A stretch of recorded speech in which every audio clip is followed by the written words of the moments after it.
Hey there guys, and welcome back. Got some more custom cards that John Stamos made. There are a lot. There's like 21, so I'll probably only do 10 and then like do the rest in another video, depending on how long this takes. I usually talk about it for a bit. So let's get right into this. He said these were his better, more balanced ones. I thought the last ones were pretty balanced, so we'll have to see what these ones are about. We got Cynthia's Wrath first. Dracnoid, deploy, gain 4 armor, apply Ragnarok to a row, and reapply Ragnarok to a row if of your choosing every turn. Remove Ragnarok if the Cynthius is killed. Oh, okay. So you get to apply Ragnarok every turn. I mean, it's like a gold weather after 3 turns with a 9 power body. It is removed, but I mean, it's 9. The thing that's nice about it is that it's 9, so it can't be scorched usually. Usually can make something bigger than that, and the fact that it has 4 armor, which is something that definitely needs if you're going for a greed effect like this, basically makes it 13 power, so they have to use 2 removals on it, and a Witcher isn't enough either.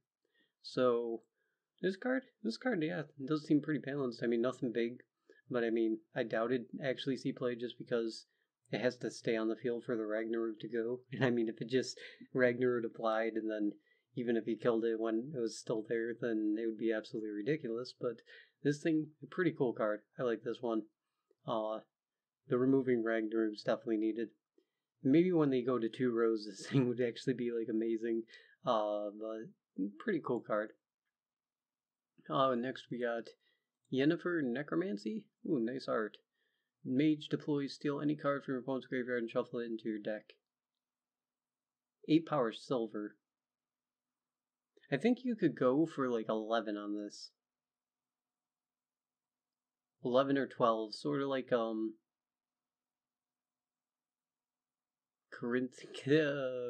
what's her name? The 11 power. It shuffles 2 cards into your either deck. That one, that's Nilfgaardian. Because this effect is kind of cool, but I mean, you have to redraw the card anyway, and it's a card that your opponent runs, not a card that you run. So I think 11 power on this would be fine. Besides that, it'd be sort of like not a Cynthia. That card that shuffles Azure. It'd be like an Azure, except for you get to steal it from your opponent's deck, and that's pretty cool. It sort of goes with Nilfgaard's type of thing. And since it can be any card, it can be a gold too, actually, so it's a bit better than Azure, which is actually maybe 8 power is okay. They're usually, their golds in a deck is usually pretty gold dependent. I mean, unless they're running something like Cyrenova, but how are you going to steal Cyrenova? I guess like an Isengrim or something would be pretty good to take, and then you'd have another gold, but you have to draw it anyway. Probably run this with like Royal Decree, just so you can guarantee that gold, or gold that you need, and then you'd sort of have like 5 golds, or you could run Johnny too. Johnny and have like a ton of golds from your opponent's deck. I think it'd be fine at 10 or 11 though, but that's a pretty cool effect. Oh, maybe we'll do more than 10. Let's see, we got Lord of Sunlight next. A mage, deploy, choose 1. If you have Elzur's Thunder in the graveyard, play it, then banish it. Or if it's in your hand, play it, then draw a card. Effect, if you didn't kill an enemy with a deploy ability, damage an enemy of your choosing by 6. It banishes it. So I mean, if you use it for the first effect and kill an engine with this, it's a Silver Sage, and that feels no good. So and since the secondary damaging is 6, that's not enough to kill an engine. Then, so that's pretty good on the numbers there, John. Wow. If you use it for the secondary effect, let's see, then it's 17 point gold silver. That's pretty good. So you'd always have to use it as a secondary way of not killing the thing that you hit with Elzur's Thunder and then doing 6 damage to something else just for point spam. And you're probably not going to be able to kill an engine with it unless they buffed up their engine. Like I see Handbuff do a lot now. They buff up their Rhyhede Vanguard and then up to an 11, so then you could hit it and kill it with this. Lord of Sunlight's pretty cool. I think that card would actually work well in the game. I mean, I hate how much removal there is, but I mean, with how much there is, might as well add more, right? Oh, it's Scullytail too. This would definitely go in the Thundercats deck, I'll tell you that. That's a pretty good one. Next we got Andre the Master Smith. Support, deploy, give a unit 3 armor every turn. Boost this card by 1 if the unit had no armor. So do you get to choose the effect? Who gets the armor? That's a good card. That's a rough card to get to work, actually. Because, like, when you play, the 8 power guy who moves and buffs everything on the road by 1, at least you're going to get his effect to keep up with that tempo as long as you have enough units out and play him on a road that has no units usually. But this guy, you play him, he's a 7 power play. Granted, you play him in round 3 in a long round. That'd be rough, but you already don't want to take armor Northern Realms into a long round. That's like one of the decks that I'll always try to bleed out round 2 if they drive past me round 1. Pretty cool effect though. I think at 9. Ooh. 7. 7. If you get to choose the ability, 7's fine. Because you choose the unit, I think, unless it's a random unit. Because, I mean, if you choose the unit and you don't run armor units in an armor deck, though? Because the buffing, like, this is obviously going to be in an armor deck. But you also want to make use of his buff point so you can gather your points and more than just armor per round. But against weather and stuff, I mean, if it's choosing an ally and you could run this just to mess with weather decks, and this card would be great for that.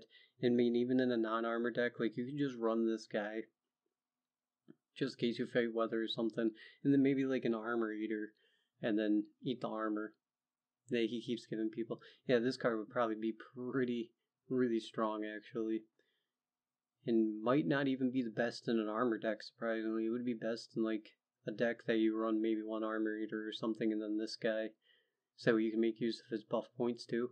And still in an armor deck with Vesmer and stuff, crazy. That card might be a little bit over the top. It'd need some playtesting, but that seemed pretty strong. That's a really cool idea, though. Oh, Voltus Commandos. Got the blue stripe art. Tamarian deploy, spawn 2 bronze copies of this unit.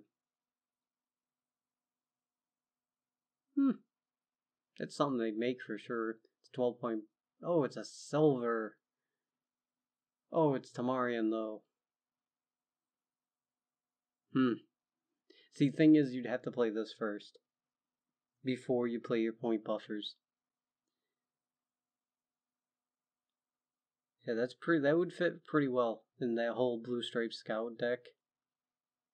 But you'd have to play this first, so that way they get the buffs. Because the 2 that it spawns aren't going to get the buff. Like, this guy would get the buff from you playing blue stripe scouts, and those guys that'll buff all the Tamarians. But the ones that it spawns won't get the buff unless you spawn them beforehand. It'd be a great opener for that deck, because you're a little bit slow on the tempo, and a 12-point play is fine as an opener.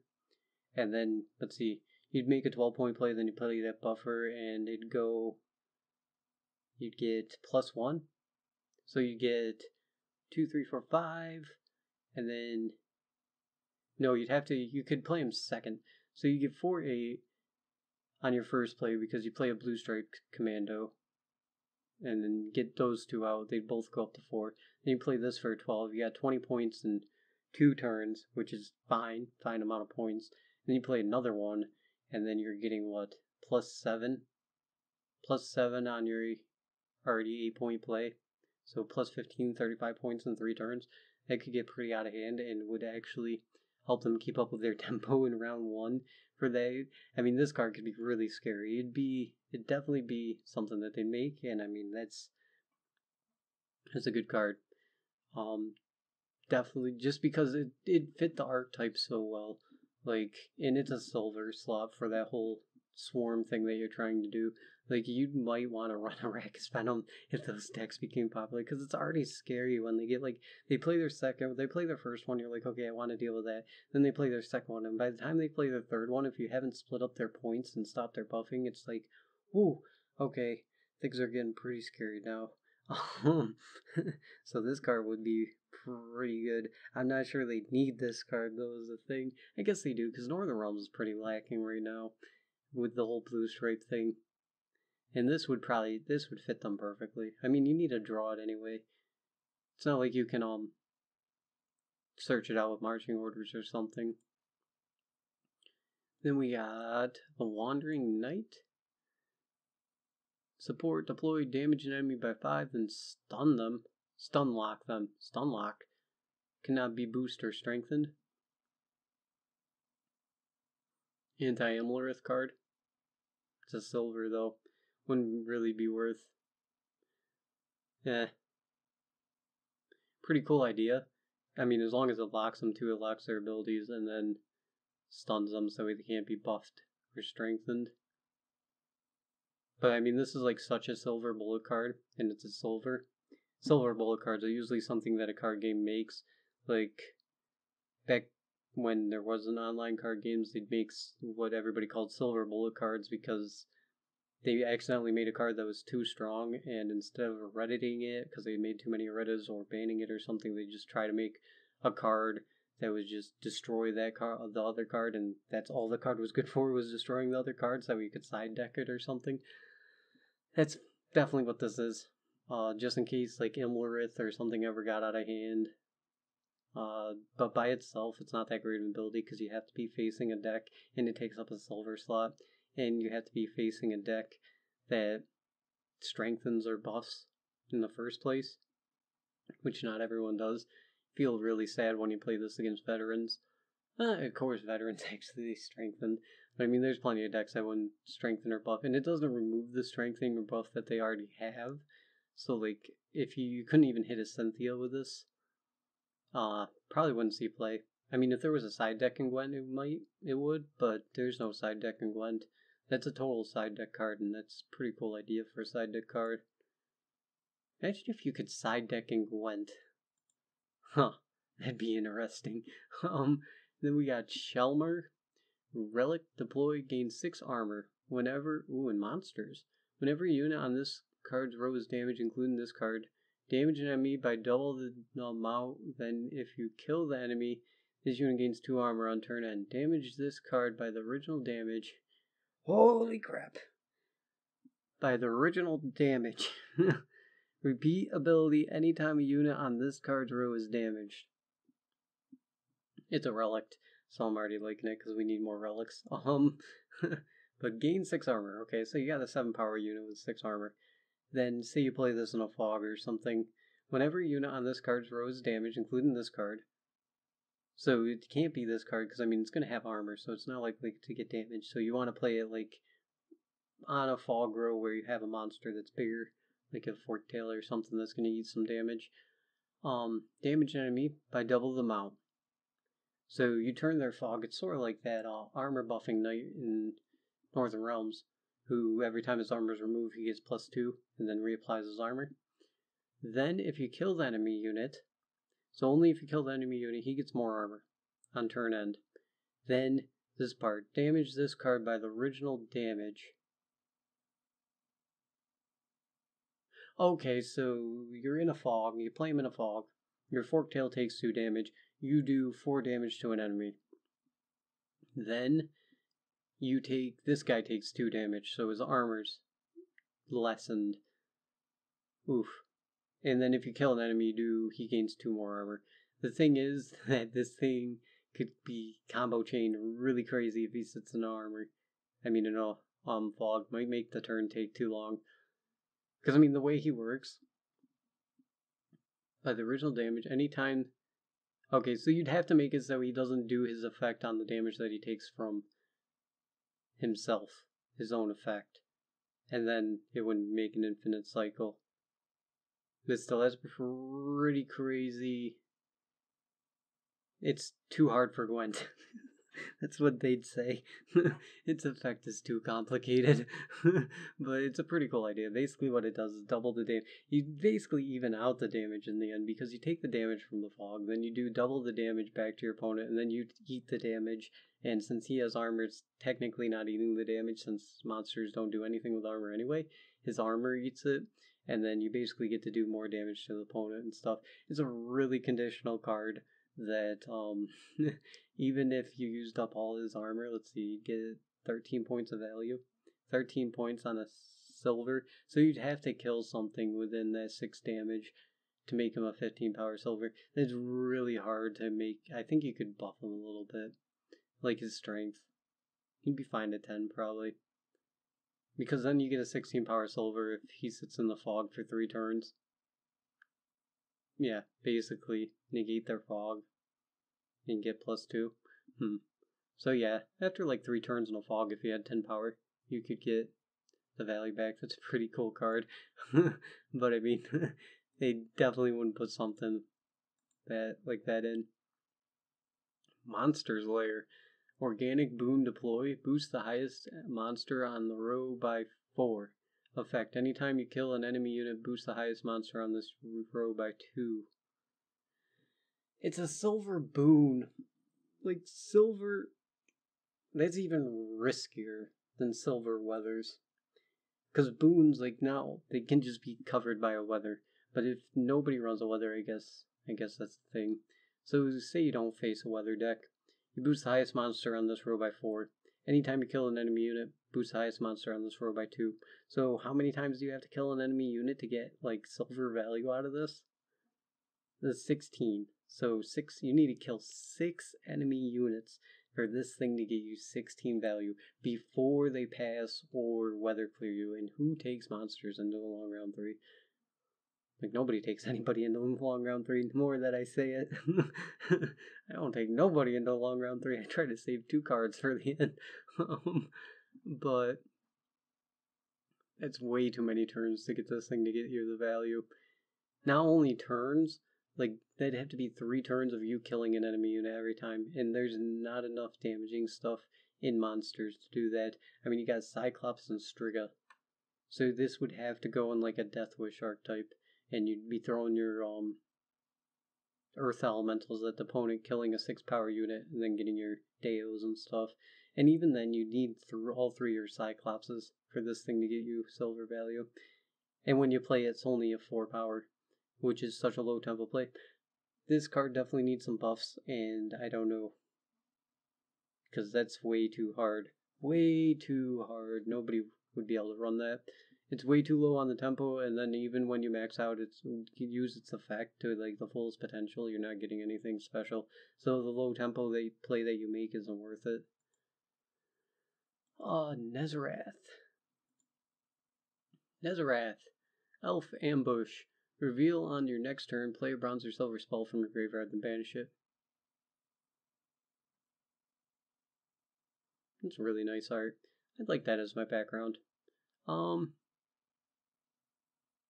Reveal on your next turn, play a bronze or silver spell from your graveyard. It's bronze or silver.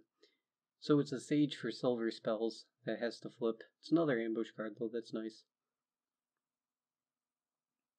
How abusable is this? It's what you always gotta think, like, what's the worst thing that you could do with this? You could play 6 Scorches in Scully Toll then. Or 5. 5 or 6 Scorches if you count Igni. Spells. Most silvers are specials. So, I mean, it'd have to be something like that Meteor card that's basically 20 point silver if at full value. Which actually I might try running that some more.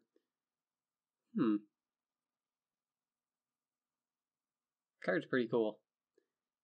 And I don't think it's too busted, because I mean, it's a 2 power. So you're only getting +2, but you do get to reuse a silver spell that you're going to have to use anyway in the first place. So you're going to want to run Isengrim to guarantee that silver spell in your graveyard. And then you're going to have to use Isengrim as like a 2 power spell searcher instead of a elf spawner. Pretty cool idea. I can't think of a way of it being easily abused. If any of you guys know a way of easily abusing this, let me know. Because anything that I think of is like Scorch, the Meteor, something like that, and that wouldn't be too deadly to have +2 on. It's not like Ethelyn where you double cast in 1 turn. Since that happens a turn later and it's part of its thing, it's not like you're double casting. And since they nerf Commander's Horn, I mean, like, a Glace is just crazy powerful, and that's what I keep thinking is like a Glace. And then this at 2 power is fine, I think. Bloodbound Beast. Berserker. Alright. Cursed Beast deploy. Consume an enemy unit under 5 power. Do not boost and strengthen self by the unit's power.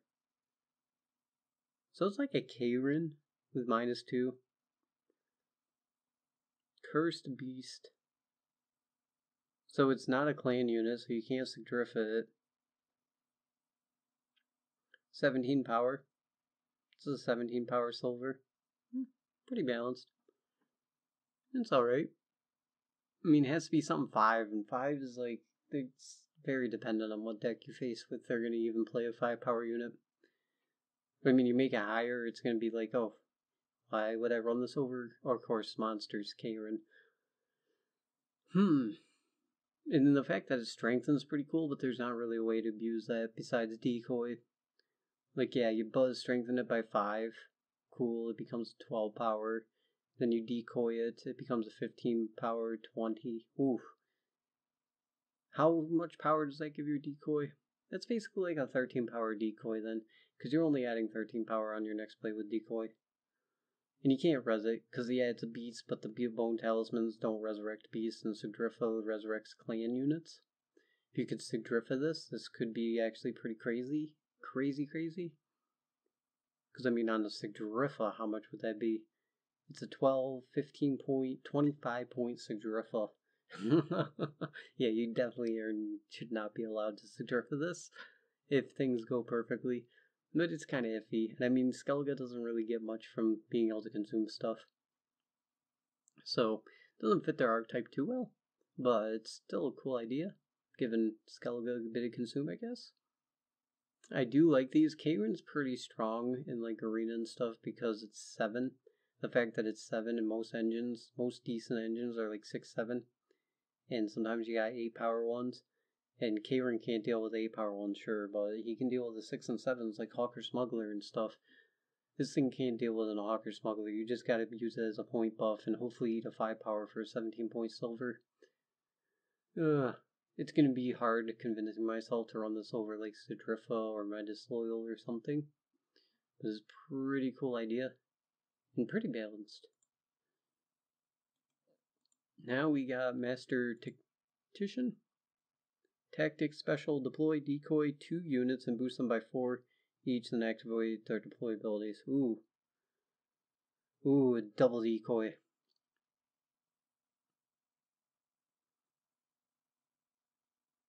And it's neutral. That's a really dangerous card. You definitely need to bring this down to 3. It's fine at being just a double decoy because decoy's great. You run this and you're in veterans. I would run this on veterans 100%. Oh man. Then there'd actually be a point to guaranteeing that you kill off those veterans round 1. Because usually if you have like cards that kill things, it doesn't feel great to kill their veterans, but if you know they're running something like Master Technician, then yeah, you'd want to kill those veterans because they get +3 on everything, and then they play Master Technician, and then they get +5 on all their Skellige units. And then you still got Decoy and Sigdrifa, and yeah, it'd be like old school veterans back when I was running that. Ooh, this card's really dangerous. A double decoy is pretty deadly, even though it's a gold slot. Like, there's lots of cards that would love this. And with it being a neutral, and you draft this in arena, that'd be pretty insane. Like Prince, you could decoy a Prince Stennis and Machine, or one of those guys who reapply the Machine's ability. Well, this would probably be ran in a lot of decks. I'm not sure if I can say it's Baroque compared to some of the other things that have come out, but it's definitely strong, and would be ran in a lot of decks that I'd think of. Oh. We'll probably do 15, I guess. Next we got Mother Goddess. Boon, deploy, choose 1, heal 2 units, or boost a unit by 9. Removes weather on the roll when played. Yeah, it's Boon. Nah. Nobody would run it. Because, I mean, Skellige even rarely runs their units that heal 2 units, and that has a power on it.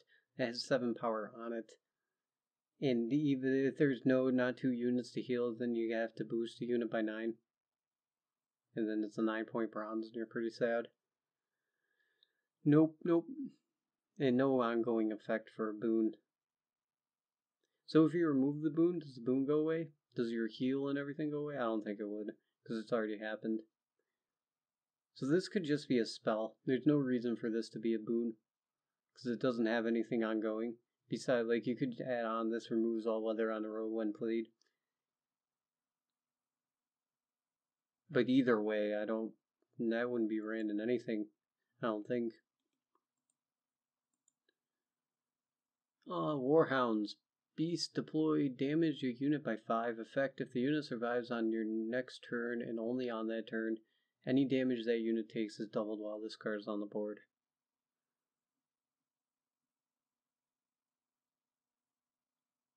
So you play a 9-point bronze.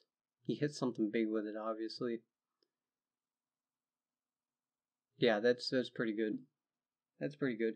Fit pretty well in machines. Because you play this, it's a 9-point bronze. Then you double the damage, and say you have like a battering ram or something. So they'd have to have a big unit out for you to get the value out of it. That's why it's pretty balanced. But I mean, like, let's say best case, they have a 25 power card out for some reason, and you don't run Scorch. You hit the 25, it comes down to 20. You made a 9 power play. Next turn, you Siege Master one of your, not battering rams, the reinforced ballistas. So you do 2, 4, 6 normally. So then you get +6 on this, and it'd be a 15-point bronze.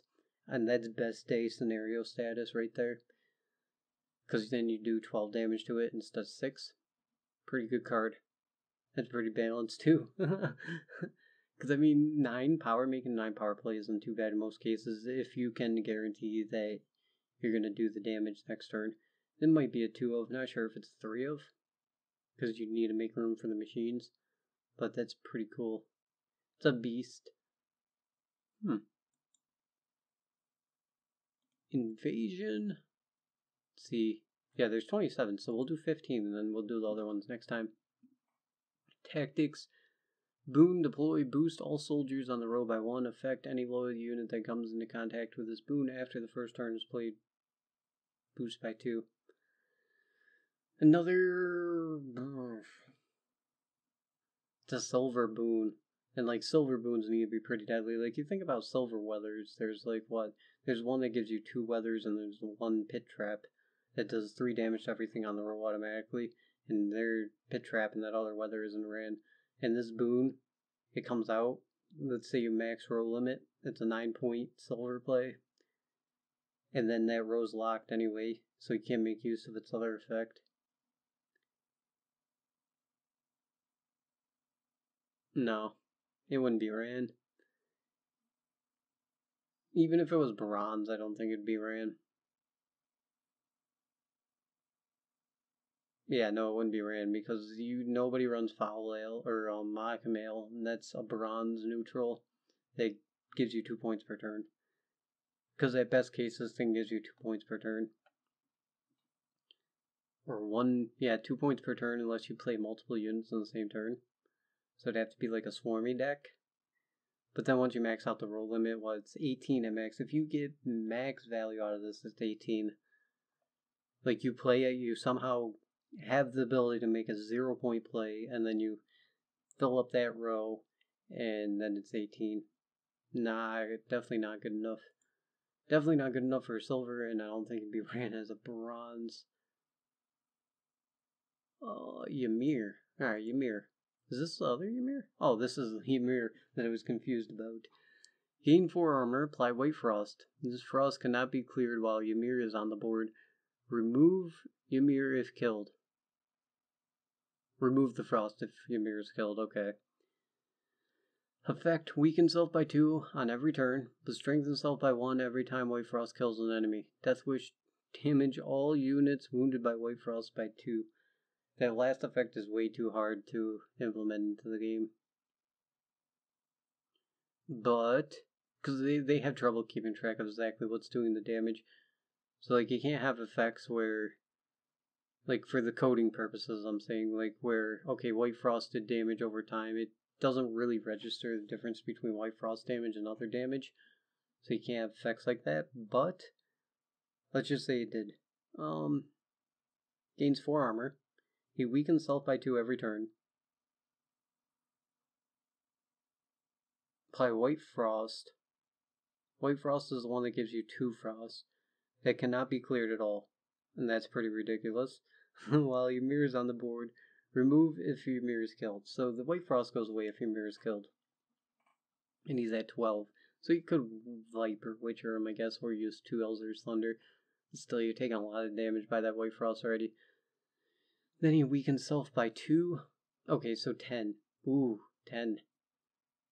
So yeah, you'd use 1 Elzer's Thunder and take 2 ticks of the White Frost damage. That's not too bad. And then Death Wish, damage all units wounded by White Frost by 2. So they have to be wounded and they have to not die. And since there's a lot of white 1 powers and stuff running around, that'd be hard to pull off. But I mean, even if you pull it off, that's pretty balanced, pretty good gold. Pretty complicated, but still pretty good. Because let's say you pull it off, the Burn and Elzer's Thunder on you, they've used up one of their removals then. Or they use a Cell Trick and just get rid of it right away. Okay, let's say Cell Trick. Gold value. Gold for gold.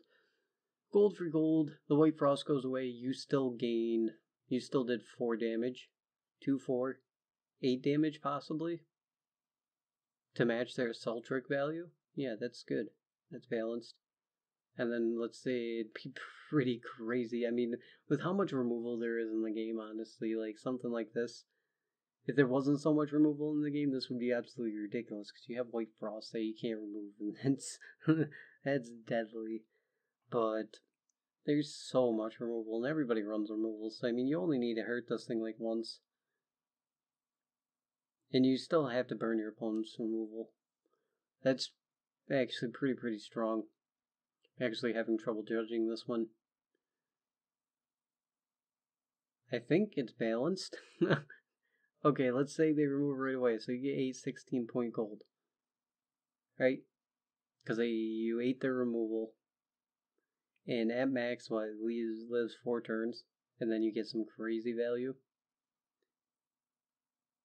Yeah, that's pretty good. It's pretty balanced. But it'd be way too hard to implement into the game, just because White Frost damage can't be recognized. Like, they'd have to go into their coding and, like, just for this card, make White Frost damage a separate condition.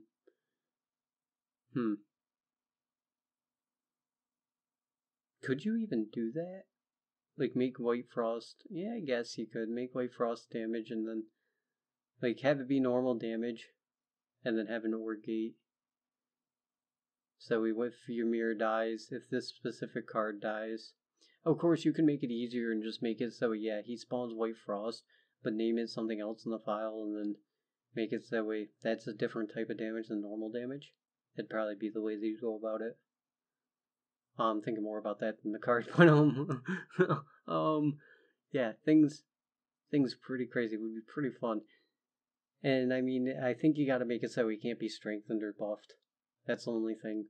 Just because, I mean, we know what people do with Sabbath and stuff, and being able to have a White Frost that sticks around, it'd totally be worth strengthening and buffing this guy. And then you could renew him. So yeah, that's pretty ridiculous. As long as he's not strengthened or buffed, able to be strengthened or buffed, he's fine. And yeah, that's it for that set. We'll do the other 15 next time, because I'm starting to lose it. But those were some pretty good cards. I mean, there was a couple like Invasion and Mother Goddess that were but the rest were pretty well balanced and stuff, and that was pretty cool read. And I'll save the other ones. I won't check them out. I didn't check those ones out yet till next time. And yeah, I'll see you guys next one. Till then, have a good one.